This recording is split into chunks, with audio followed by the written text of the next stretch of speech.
టీవీ4 Telugu news కి స్వాగతం. కొమరవెల్లి మండల కేంద్రంలోని శ్రీ మల్లికార్జున స్వామి దేవస్థానంలో స్వామివారిని దర్శించుకున్న BRS party MLC Kalvakuntla Kavitha స్వామివారిని దర్శనం అనంతరం పట్నం వేసి మొక్కులు చెల్లించుకున్నారు.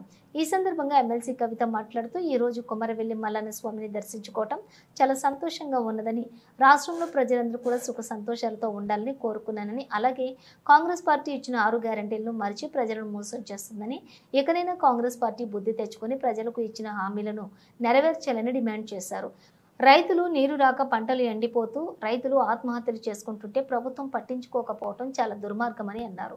కాళేశ్వరం ప్రాజెక్టు ద్వారా అన్ని రిజర్వాయర్లు నీటితో నింపి పంట కాలువలకు నీరు విడుదల చేయడం ద్వారా రైతులను ఆదుకోవాల్సిన ప్రభుత్వం అది వదిలేసి ప్రతిపక్షాలను వేధించడం చేస్తుందన్నారు. కాంగ్రెస్ ప్రభుత్వం కళ్ళు తెరిచి ప్రజలను ఆదుకోవాల్సిందిగా ఆమె డిమాండ్ చేశారు. ఈ కార్యక్రమంలో బీఆర్ఎస్ పార్టీ నాయకులు, కార్యకర్తలు పాల్గొన్నారు.